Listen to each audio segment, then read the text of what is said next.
यह परम वैभव पर ले जाना। परम वैभव तो अमेरिका भी कहता हम परम वैभव पर हैं, दुनिया मानती है परम वैभव पर। यूरोप और अमेरिका के अनेक देश हैं जो आज की जो गणना का तरीका है, जीडीपी में हमसे बहुत आगे हैं, उनका उत्पादन बहुत अधिक है। 3% जनसंख्या खाद्यान्न का उत्पादन करती है, शेष 97% लोगों को खिला लेती है। यही तो हम मानते हैं ना, परम वैभव माने आर्थिक समृद्धि, ऐसा वाला नहीं। अमेरिका बनाकर परम वैभव नहीं चाहिए, तो उसके ऊपर की पंक्ति में कहा गया क्या है उद्देश्य? विधायास्य धर्मस्य संरक्षण, विधायता का और धर्म का संरक्षण करते हुए परम वैभव चाहिए। लेकिन उसके लिए क्या चाहिए? विधायास्य धर्मस्य कैसे कर सकेंगे? संरक्षण कैसे होगा उसका? तो उसके ऊपर की पंक्ति में कहा गया वह जागृत रहे। क्या है पंक्ति?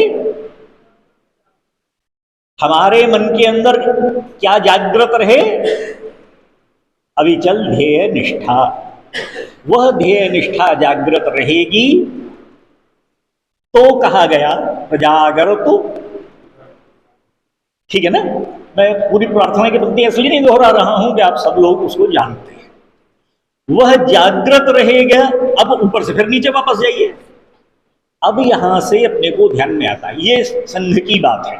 विद्या भारती क्या चाहती है? वहां कहा गया परम वैभवन नेतु एतत् स्वराष्ट्र। हमने कहा अभी सुबह प्रार्थना में, प्रतिदिन विद्यालयों में करते, जग सिर मोर बनाए भारत। दोनों में क्या फर्क है? जो परम वैभवन नेतु एतत् स्वराष्ट्र है, वही तो जग सिर मोर बनाए भारत। जग सिर मोर बने तो कैसे बने? इसलिए जो मैं भैया बहनों को कहानी सुना रहा था, आप लोग जो पधार गए थे तब तक उनके ध्यान में आ गया। हमारे विद्यार्थियों की मति विमल हो, साहसशील हृदय में भर दे, जीवन त्याग तपोमय कर दे, संयम सत्य स्नेह का वर दे, स्वाभिमान। इतने सद्गुण यदि हमारे समाज में होंगे, प्रत्येक विद्यार्थी प्रत्येक भैया बहन में होंगे, तो जग सिर मोर बनेगा। तो उस भावना में शब्द का और भाषा का अंतर है, वो संस्कृत में है, हिंदी में है। अंततः भाव भावना दोनों की एक है। अब इस बात को इस बैठक के विचार के साथ जुड़े। मैंने कहा 2025 संघ का शताब्दी वर्ष है। स्वतंत्रता का अमृत महोत्सव अभी अभी हम लोग मना कर चुके हैं। वो वर्ष सरकार की ओर से तो अभी चल ही रहा है, 75वां वर्ष। विद्या भारती का भी अमृत महोत्सव वर्ष 2027 में है। 1952 में काम प्रारंभ हुआ, 75 वर्ष 2027 में होने वाले हैं। मुकेश नंदन जी के एक वाक्य पर ध्यान कीजिए। प्रस्तावना में उन्होंने कहा त्रिवर्षीय योजना और पंचवर्षीय योजना। उन्होंने बताया नहीं, लेकिन बड़ी चतुराई से उन्होंने ये दोनों वर्ष का उल्लेख कर दिया। त्रिवर्षीय योजना कब की? तो 2023, 24, 25, और पंचवर्षीय योजना में 26 और 27 और जोड़ लीजिए। तो संघ के शताब्दी वर्ष तक हम अपने आप को कहां देखते हैं? विद्या भारती के अमृत महोत्सव वर्ष तक हम अपने आप को कहां पाते हैं? हमने जो अंग्रेजी का शब्द पैरामीटर, मापदंड, जो मापदंड हमने तय किए उसमें कुछ प्रमुख बात है। प्रमुख बातों में क्या क्या है, उन सबको लेकर आप लोगों ने वृत्त रखा है।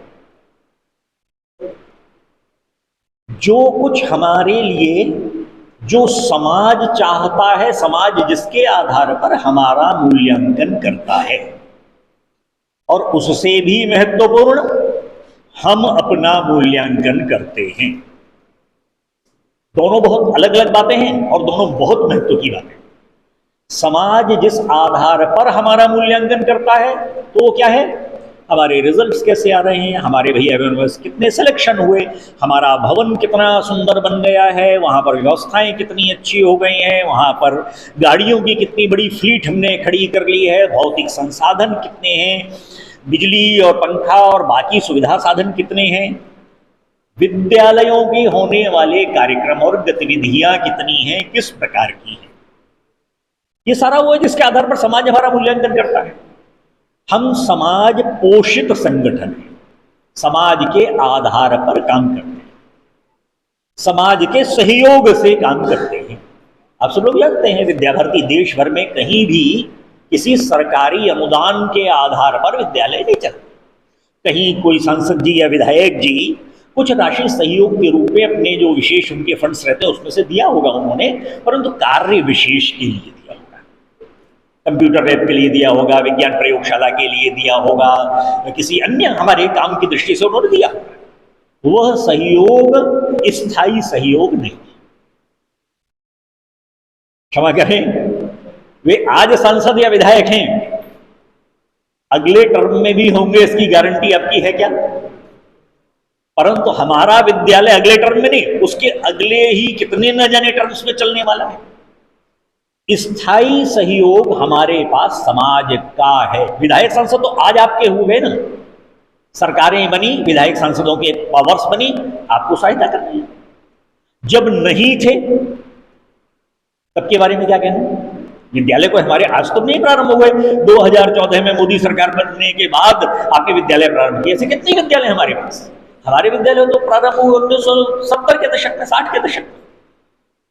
52 के बाद बिहार में तो प्रवेश शिशु मंदिर योजना का 54-55 तक हो गया था। उस समय आपकी सरकारें नहीं थी, उस समय सरकार से सहायता आपको नहीं मिलती थी, साधन नहीं थे, भूमि नहीं थी, भवन नहीं थे, विद्यालय हमारे चले। और आज वही विद्यालय अत्यंत केवल समृद्ध नहीं, गुणवत्ता युक्त, आज जिनके बारे में हम कह सकते हैं समाज में ब्रांड बन रहे हैं। समाज चाहता है, अभी सुबह ही खलीराम जी मुझसे कह रहे थे, सीवान में कोई भी व्यक्ति बाहर से ट्रांसफर होकर आता है, अपने बच्चों का एडमिशन कराने के लिए सिफारिशें लगाता है, महावीरी सरस्वती विद्या मंदिर में हो जाएगा एडमिशन। क्यों भाई ऐसा? सदैव से ऐसा ही था, इतना भव्य दिव्य। आप लोगों ने देखा हुआ होगा ना, मैंने भी देखा है, 2012 में 13 में मैं भी प्रवास कर गया हूं, तब तो ऐसा नहीं था। हम किस आधार पर अपना आकलन कर रहे हैं? भूमि, भवन, साधन, संसाधन, व्यवस्थाएं, गाड़ी घोड़ा, ये सब ठीक है, परंतु हमारे जिस उद्देश्य को लेकर हम चले थे उस पर हम कितने कदम आगे बढ़ गए, यह विचार करने का विषय।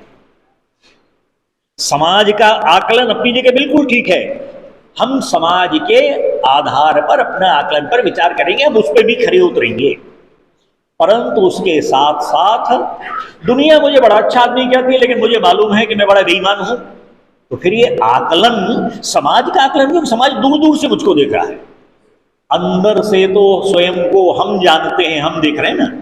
तो मेरे विद्यालयों का निकष, आउटपुट क्या है? ये आउटपुट यदि हमने विचार किया तो फिर हम कहेंगे कि हाँ, हम जिस उद्देश्य को लेकर चले थे, ये बाजू में लिखा हुआ हमारी प्रार्थना और हमारा लक्ष्य, तो हमारा लक्ष्य में इस प्रकार की ऐसी राष्ट्रीय शिक्षा प्रणाली का विकास करना है जिसके माध्यम से इन सद्गुणों से युक्त अगली पीढ़ी का निर्माण हो सके। हम रोज इसको देखते हैं, पढ़ते हैं, विद्यालयों में वाचन होता है, हमारे साहित्य छपता है तो उसके कवर पेज पर पीछे हम छापते हैं, प्रधानाचार्य जी के टेबल ग्लास के नीचे लिखा रहता है, विद्यालय के गेट पर लिखा रहता है। ये केवल लिखने का विषय है क्या? इस पर हम कितने खरे उतरे? आखिर हम संघ की प्रेरणा से काम कर रहे हैं, 100 वर्ष संघ के और 75 वर्ष 73 वर्ष हमारे, तो इस लक्ष्य की ओर हम बढ़ पाए हैं या ये लक्ष्य केवल लिखा हुआ है और हम कर कुछ और रहे? यह समीक्षा करने के लिए आज हम लोग बैठे। थोड़ा समय का गड़बड़ हुआ है, बैठक 10 बजे शुरू हो जानी थी तो फिर वो 10 बजे नहीं हुई, 11:15 बजे हुई, बीच में ब्रेक होना था तो चाय पर चर्चा यहीं होने लगी, और इस सब के बाद भी हमारे सत्र का भी दूसरा सत्र भी समाप्त होने पर आ गया। मेरा निवेदन है, ये जो 5 बातें हमने विचार की हैं, इनके बारे में थोड़ा ध्यान करने का प्रयास कीजिए। जिस पर वृत्त की बात बार बार हो रही थी, 5 बातें क्या हैं, उनका महत्व क्या है, मैं केवल इतनी ही बात कहकर अपनी बात अभी पूरी करूंगा, फिर अगले सत्र में बातचीत करेंगे। पहली बात की गई अभी मैंने ये जो महावीरी विद्या मंदिर की बात की, उसका कारण ऐसे हर स्थान पर कोई एक विद्यालय, ये हमारा जिला केंद्र का विद्यालय है। इस जिला केंद्र विद्यालय की स्ट्रेंथ क्या है? प्रबंधन की भाषा में एक शब्द चलता है शॉर्ट एनालिसिस। शॉर्ट कोई शब्द नहीं है, अंग्रेजी के 4 अक्षरों को मिलाकर ये शब्द बना है, SWOT। S का अर्थ है स्ट्रेंथ, यानी हमारे मजबूत पक्ष कौन से। मेरा विद्यालय का भवन, मेरे विद्यालय के संसाधन, मेरे विद्यालय की छात्र संख्या, मेरे विद्यालय में होने वाले कार्यक्रम, गतिविधियां, समाज में मेरा संपर्क, समाज से मिलने वाला सहयोग, अभिभावकों के साथ नियमित संपर्क, समाज के वरिष्ठ जन, गणमान्य लोग मेरे विद्यालय में उनका आना जाना कितना रहता है, मेरे विद्यालय से कितने प्रभावित हैं। यानी जिनको मैंने भी कहा है कि जिनके आधार पर समाज मूल्यांकन करता है और जिनके आधार पर हम अपना स्वयं का मूल्यांकन करते हैं, इन दोनों को जोड़ दीजिए तो ये स्ट्रेंथ है। W फॉर वीकनेस, इसका विपरीत है। कमजोरी क्या है हमारी? हम अपने बारे में जब आकलन करते हैं तो हमें यह भी पता है कि मेरा मजबूत पक्ष क्या है, और हमसे बेहतर कोई नहीं जानता कि हमारी कमजोरी क्या है। छात्र संख्या कमजोरी हो सकती है, व्यवस्थाएं कमजोरी हो सकती है, संसाधनों का अभाव कमजोरी हो सकती है, प्रबंध समिति में सबकी सक्रियता नहीं, ये भी कमजोरी का कारण है। कमजोरियां कौन सी हैं, इसकी समीक्षा, क्योंकि कमजोरियों को हमने नहीं पकड़ा। डॉक्टर के पास जाते हैं, डॉक्टर साहब बुखार आ गया, तो शुरू में तो एक आध बार गोली वोली कुछ दे देते हैं, बाद में कहते हैं ब्लड टेस्ट कराइए, मलेरिया है कि टाइफाइड है कि वायरल फीवर है कि जो कुछ भी है। जब डायग्नोसिस ठीक हो जाती है, जांच ठीक हो जाती है, तो फिर उपचार भी ठीक होता है। कमजोरी यदि हमको ध्यान में आ रही है तो ही हम उसको ठीक करने का प्रयास कर सकते हैं। इसलिए दूसरा पक्ष विचार करने का। तीसरा अक्षर है O, शॉर्ट जो मैंने शब्द कहा, स्ट्रेंथ, वीकनेसेस। O तीसरा अक्षर है। O का शब्द है अपॉर्चुनिटीज। आगे चलकर मुझको संभावनाएं, मेरे सामने अवसर क्या आने वाले, अगले सत्र में हम विस्तार से बात करेंगे। विद्या भारती, अभी केवल इतना ही कह रहा हूं, विद्या भारती ने विद्यालय चलाने के लिए काम नहीं प्रारंभ किया। अब यही तो हम कर रहे हैं। मेरी बात मैं दोहरा रहा हूं, विद्या भारती का काम विद्यालय चलाने के लिए प्रारंभ नहीं हुआ था 1952 में, और 2023 में भी वही स्थिति है। इस देश में संख्यात्मक वृत्त हम लोग कहते हैं ना, अभी हमारे विद्यालयों की संख्या 25,000 के आसपास पहुंच गई है देश भर में। सीनियर सेकेंडरी है, सेकेंडरी है, मिडिल है, प्राइमरी है, शिशु वाटिकाएं हैं, संस्कार केंद्र हैं, एकल विद्यालय हैं, छात्रावासी विद्यालय हैं। ये सारा हमारा कुटुंब जो है वो दिखाई देता है। संख्या बताने में बड़ा अच्छा लगता है। 25,000 एक विद्यालय था 1952 में, आज 25,000 तक पहुंच गए। जरा इसके बारे में विचार कीजिए। देश की 140 करोड़ जनसंख्या की तुलना में हम कहां तक पहुंचे हैं? क्या 25,000 विद्यालयों से हम 140 करोड़ जनसंख्या की आवश्यकता को पूरा कर सकते हैं? तो अभी हम कहां हैं? प्रतिशत निकालेंगे तो पूरा 1% भी तो नहीं हुआ।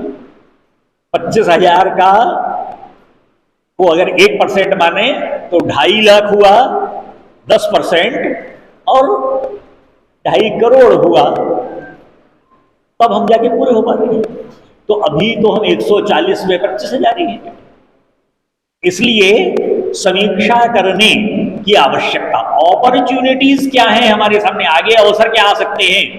क्या हम अपने व्याप को बढ़ा सकते हैं, संख्या को बढ़ा सकते हैं? अभी जिले की चर्चा हो रही है।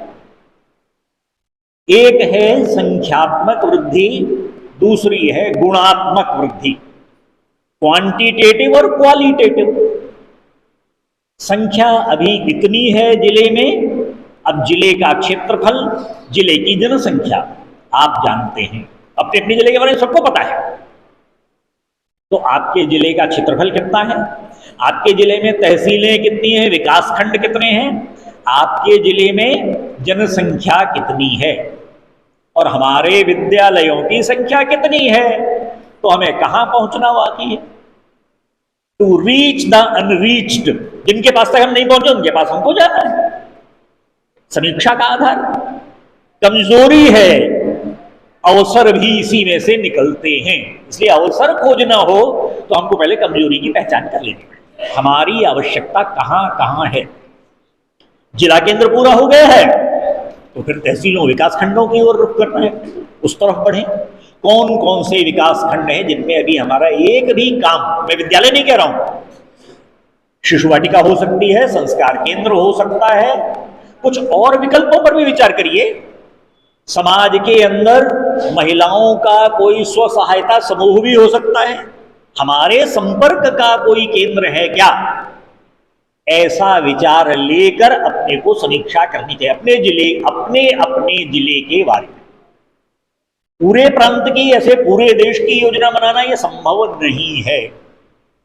बनाएंगे तो जैसे पार्लियामेंट में बैठकर सरकारें योजना बनाती हैं और फिर वो क्रियान्वयन नहीं हो पाती हैं क्योंकि उनको अपने क्षेत्र के, अपने गांव के, अपने नगर के बारे में नहीं मालूम है वहां बैठे हुए लोगों को। इसलिए जो योजना करनी है वह अपने जिले की परिस्थिति के आधार पर करनी। इसलिए शब्द आया जिला टोली। अकेला आदमी कर लेगा सारी योजना? अकेले व्यक्ति को कितना भी बड़ा आप दायित्व दे दें, अध्यक्ष बना दीजिए, सचिव बना दीजिए, जो भी नाम दे दीजिए, अकेला व्यक्ति सारा कुछ कर लेगा क्या? इसलिए विषय आया जिला टोली होनी चाहिए। कितने लोग हैं वो आप तय कीजिए। प्रत्येक जिले में 11 की टोली तो होनी चाहिए। अरे 11 की टोली से अगर काम चलता है तो 11 की टोली रखिए, 6 की टोली से चलता है 6 से काम चलाइए। और 50 की आवश्यकता, जिले का क्षेत्रफल बड़ा है, विकास खंडों की, तहसीलों की संख्या देखे तो 50 की आवश्यकता, 50 खोजने पड़ेंगे ना। मनुष्य का काम तो मनुष्य ही कर सकता है, आपको कार्यकर्ता तो खोजने ही पड़ेंगे। कहां से मिलेंगे कार्यकर्ता? मैं जरा टोली की बात इसमें जोड़ कर कह रहा हूं, कहां से आएंगे ये कार्यकर्ता? अभी तो जरा अकाल जैसे ही लगता ना, अरे हमने कहा आप चलिए, वो आए नहीं, उन्होंने व्यस्तता बता दी, उन्होंने कठिनाई बता दी। कार्यकर्ता कहां से मिलते हैं? बिहार की ही घटना है, पर मुझे श्री गुरु जी का प्रवास था तो अपने यहां तो भूजा खाने की बड़ी परंपरा है। अखबार बिछाया, भूजा उस पर निकाल लिया गया, तो चने में से उठाकर खाना शुरू किया। 4-5 प्रमुख कार्यकर्ता बैठे थे और धीरे धीरे करके, अब अपना स्वभाव सबको हमको मालूम है, सामने अगर चना या मूंगफली या कोई चीज रखी हुई है तो जो अच्छा खिला फूटा फूटा दाना है उसको पहले उठा खाते हैं, फिर जो जरा ठीक से नहीं फूट पाया है उसको बाद में उसको भी खाते हैं। श्री गुरु जी ने बाद में यही टिप्पणी की, चने बचे तो नहीं हमारे, भूजा सारा हम लोगों ने खा लिया। पहले सबने कोशिश करके जो अच्छा दाना था, फूटा हुआ खिला हुआ, उसको खाया और बाद में बाकी भी खाए ही। कार्यकर्ता कहां से मिलता है? शायद हम कार्यकर्ता पर विचार करते हैं तो हमको लगता है ये तो अभी खिला हुआ फूटा हुआ दाना नहीं है, छोड़ दो, लेकिन छोड़ते तो नहीं है, बाद में उसका भी उपयोग करते ही ना। हमारा कार्यकर्ता किसी एक फील्ड में काम का हो सकता है, जिस फील्ड में काम का है उस फील्ड में उसको लगाना, उस काम के लिए उसको जोड़ना। मुंबई में कुछ वैज्ञानिक मिलने आए श्री गुरु जी से, उन्होंने पूछा कि आप लोग ऐसे कार्यकर्ता संघ के लिए निकाल लेते हैं, वो मुझे पता लगा कि अमुक जी जो हैं वो IIT से डिग्री लिए हुए हैं और प्रचारक निकल गए हैं, वो अमुक जी हैं वो विश्वविद्यालय में प्रोफेसर थे और छोड़कर वो प्रचारक निकले हैं, आप ऐसे कैसे करते हो? और सब जगह ऐसे लोग आपको मिलते हैं क्या? श्री गुरु जी ने इधर उधर की कुछ बात की, फिर उनसे अचानक पूछा, भाई आप लोगों की ब्रांच क्या है? तो उन्होंने कहा कि हम लोग माइक्रोबायोलॉजी में काम करते हैं। माइक्रोबायोलॉजी ने जीवाणु के आधार पर काम करते हैं। अच्छा, ये जो एंटीबायोटिक वगैरह बनती हैं उसके बारे में? बोले हाँ जी वही एंटीबायोटिक्स जो बनती है वो जीवाणुओं के आधार पर ही बनती हैं। गुरुजी ने पूछा कि आजकल कौन सी एंटीबायोटिक सबसे काम की है? अब उन दिनों, अब तो बहुत सारे नाम आ गए, उन दिनों पेनिसिलिन सबसे ज्यादा चलती थी। तो उन्होंने कहा कि आजकल पेनिसिलिन सबसे इफेक्टिव है। अच्छा, कैसे बनाते हैं पेनिसिलिन? अब तो वैज्ञानिक आप जानते हो कैसे बनाते हैं। तो उन वैज्ञानिक ने सरल भाषा में बताया कि जो खाने पीने का सामान बच जाता है, सड़ जाता है, उसके ऊपर जो फफूंद लग जाती है, फंगस, उस फंगस से हम जीवाणु निकालते हैं और वो एंटीबायोटिक पेनिसिलिन के तौर पर काम करते हैं। गुरुजी ने कहा आप जो प्रश्न मुझसे पूछ रहे थे उसका उत्तर अब आपको समझ में आ गया क्या? जब आप सड़े हुए खाने से जीवन रक्षक दवा बना सकते हैं तो हम तो अच्छे खासे पढ़े लिखे लोगों में से निकाल कर लाते हैं और कार्यकर्ता बनाते हैं। ऐसा कोई कार्यकर्ता नहीं जो हमारे काम में ना आ सके। इसलिए टोली का निर्माण और फिर टोली की सक्रियता। किसी की रुचि भवन निर्माण में है, किसी की रुचि एकेडमिक्स में, पढ़ाई लिखाई कराने में, किसी की रुचि भागदौड़ करने, विद्यालयों का निरीक्षण परीक्षण करने में है, किसी की रुचि संगीत में है, खेल में है, योग में है। हमें तो सब प्रकार के लोग चाहिए ना। हमारी टोली का निर्माण और उस टोली को दिए जाने वाले दायित्व, उसका दायित्व के आधार पर सक्रियता। रुचि का काम नहीं होगा तो आदमी आराम से खाली बैठ जाएगा, नहीं करेगा उसको। इसलिए रुचि के अनुसार काम का विभाजन। ये दूसरा विषय है।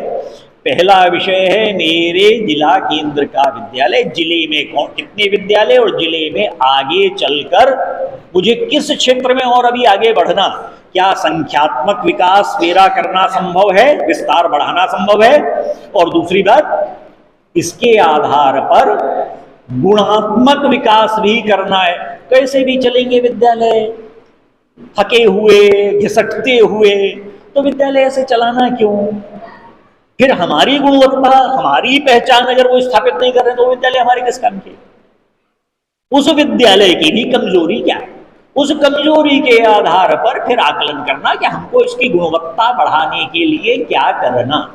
गुणवत्ता का अर्थ केवल विद्यार्थियों की संख्या और रिजल्ट नहीं है।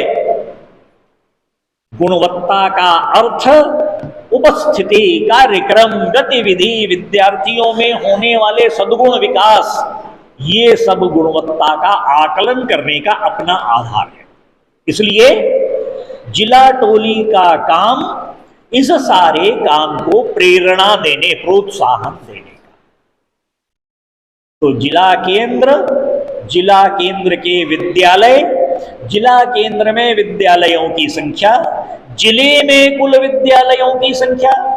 अभी खाली जिला केंद्र अगर खाली है तो जिला केंद्र, और यदि विकास खंड खाली है तो खाली विकास खंडों की संख्या।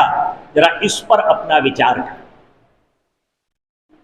इसके बाद गुणवत्ता का विकास करने की दृष्टि से, तो मैंने जैसा कहा हमारे स्ट्रेंथ्स क्या हैं, कौन कौन सी बातें ऐसी हैं जो हमारे काम में मजबूत हैं, कौन कौन सी हमारी कमजोरियां हैं, आगे चल के कौन से अवसर हमारे सामने आने वाले हैं, अपॉर्चुनिटीज। और आखिरी अक्षर है टी।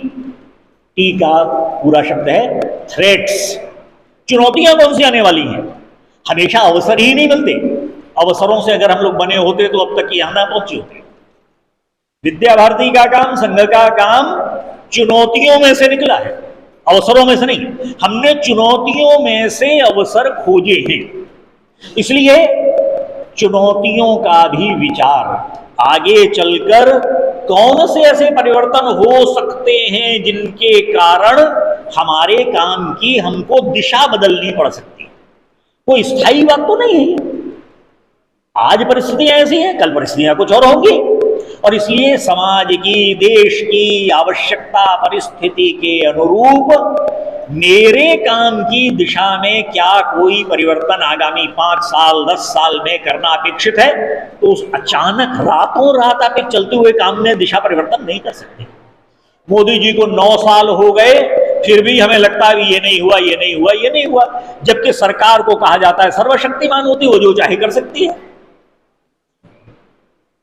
आर्टिकल 370 हटाना था तो मई 2014 में क्यों नहीं हटाया? क्यों लग गए इतने साल? राम मंदिर का भूमि पूजन करना था, क्यों लग गए इतने साल? अगले दिन करते, अगले सप्ताह की डेट दी, चलो भाई हम सबसे पहले यही करेंगे। नहीं किया ना, क्योंकि आप रातों रात कोई परिवर्तन चलती हुई व्यवस्था में नहीं कर सकते। हम सबको मालूम है मोदी जी जितनी पावर तो हमारे हाथ में नहीं है ना। जब समाज के साथ चलना है तो परिवर्तन का वातावरण, इसलिए थ्रेट्स यानी चुनौतियों का भी विचार करना।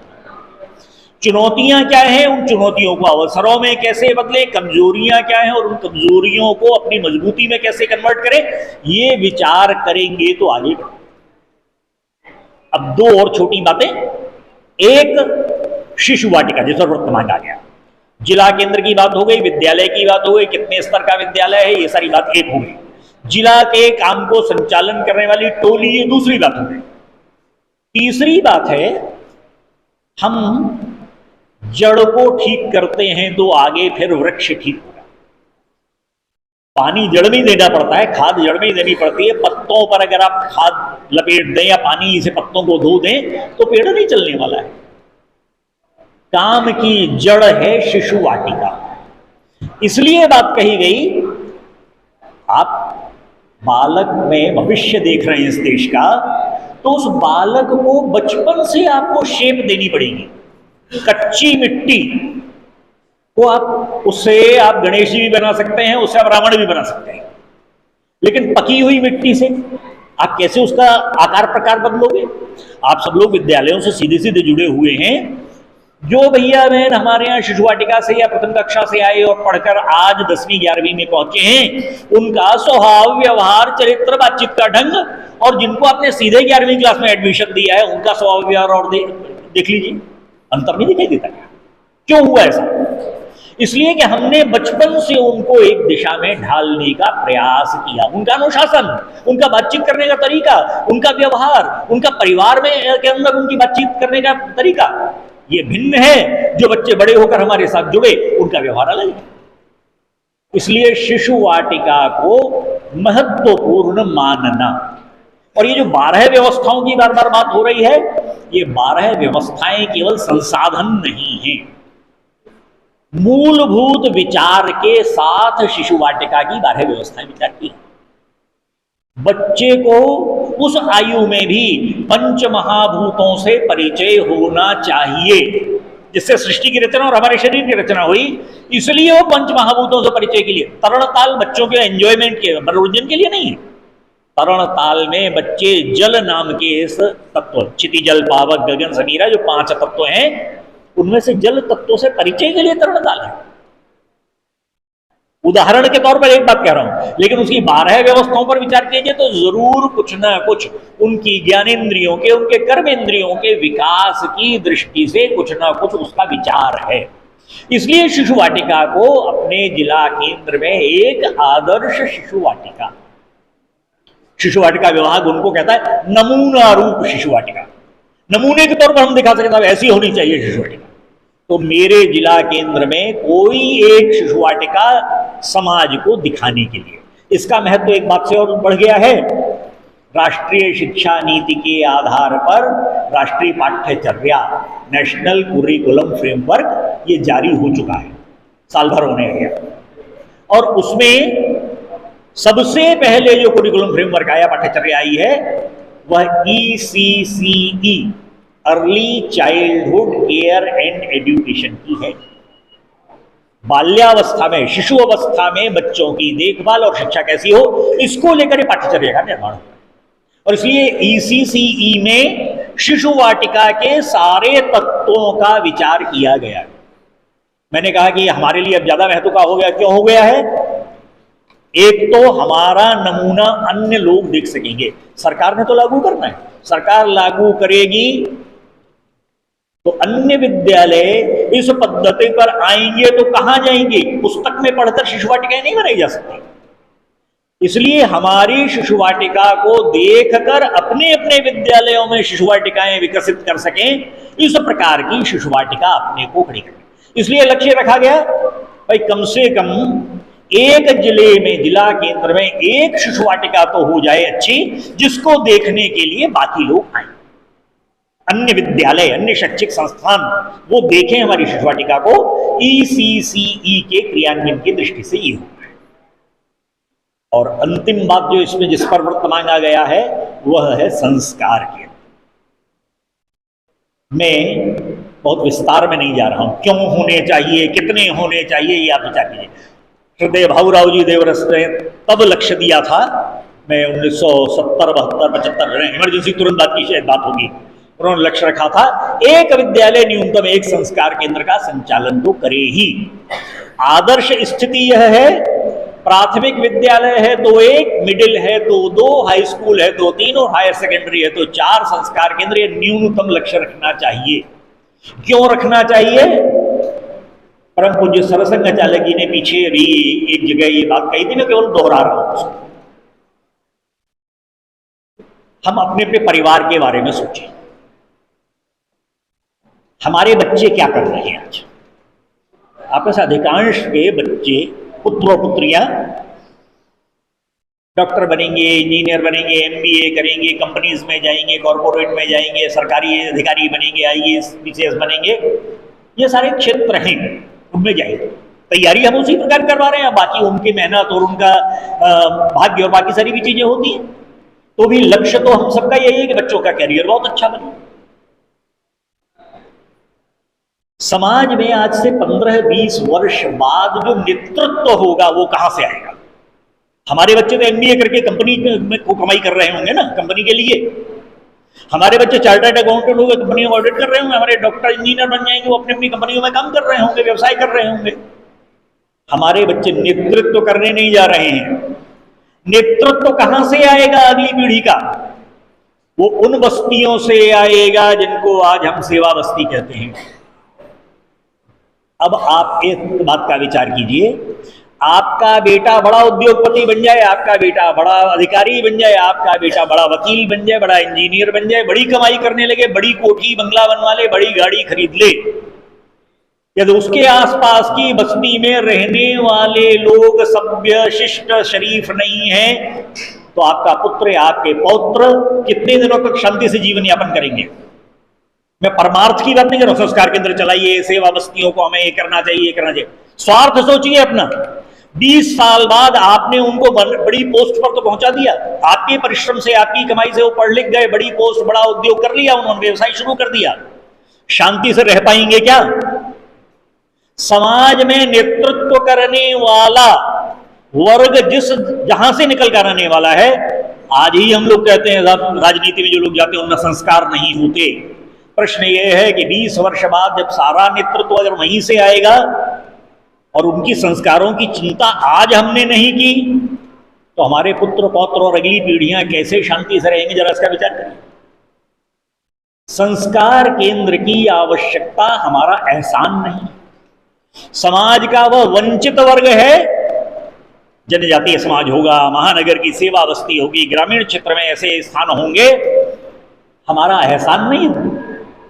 हमारे कारण यह जो तथाकथित उच्च वर्ग है समाज का, इसके कारण आज अगर वो वंचित हैं तो जिम्मेदारी हमारी भी है। हम 4 लोग टहलने जा रहे हैं, रास्ते में गड्ढा था, दिखाई नहीं दिया, बात करते करते हमारा एक मित्र नीचे गिर गया, तो हमें क्या करना चाहिए? अरे भाई जरा जोर लगाओ ना, थोड़ा कूदो, ऊपर पकड़ने की कोशिश करो। ऐसे निकलता है क्या कोई गड्ढे में से? गड्ढे में से निकालना होगा तो हमें झुककर हाथ देना पड़ेगा गड्ढे में, मेरा हाथ पकड़ो, ऊपर आओ। और आवश्यकता मान लीजिए बहुत ही नीचे चला गया है, आवश्यकता इस बात की होगी तो हमें लेटना भी पड़ेगा, लेटकर हाथ देना पड़ेगा, मेरा हाथ पकड़कर ऊपर आओ। और अगर उससे भी ज्यादा चला गया है, नहीं आ सकता, तो शायद 1-2 को और अंदर कूदना पड़ेगा, उसको उठाकर ऊपर निकालेंगे और ऊपर से कोई सहारा देकर लेगा। यह समाज में यदि इस प्रकार का अलग अलग प्रकार बन गए, अलग अलग उसके खंड हो गए हैं, तो उस खंडों को जोड़कर अखंडता लाना। तो संस्कार केंद्र ये भी हमारे जिले में कम से कम एक संस्कार केंद्र, अभी बहुत लंबी बात नहीं कर रहा हूं, कम से कम एक संस्कार केंद्र जिसका आउटपुट संस्कार देने वाला ही हो। केवल इतना नहीं है कि वो आए और कोई एक आचार्य जी हमने नियुक्त कर दिए हैं, उनको 1800 रुपये हमने उनका मानधन तय कर दिया है, वो आते हैं, गीत गीत गवाया, किसी दिन आए किसी दिन नहीं आए। मेरा प्रश्न है प्रधानाचार्य जी, प्रबंध समितियों के बंधु यह विराजमान है। हमने अपने विद्यालय द्वारा चलने वाला संस्कार केंद्र देखा है क्या? कितने दिनों पहले देखा था? आखिरी बार कब गए थे वहां पर? कितने बच्चे आते हैं? उनके अभिभावकों में से एक आध को हम शक्ल से जानते हैं क्या? या वो लोग वहां की बस्ती हमको पहचानती है क्या? अगर नहीं है तो इस कर्मकांड को छोड़ दीजिए। 1800 रुपए से आप समाज का उद्धार नहीं कर रहे हैं। हमको लगता है कि शायद हमने उस बस्ती के ऊपर उपकार कर दिया। कोई उपकार नहीं है। जब तक हम उनके बीच में जाकर, प्रतिदिन आप नहीं जा सकते, महीने में एक बार जा सकते हैं। अगर सप्ताह में 10 दिन में 15 दिन में एक बार नहीं, महीने में एक बार जा सकते हैं। साल में 3 बार 4 बार जा सकते हैं।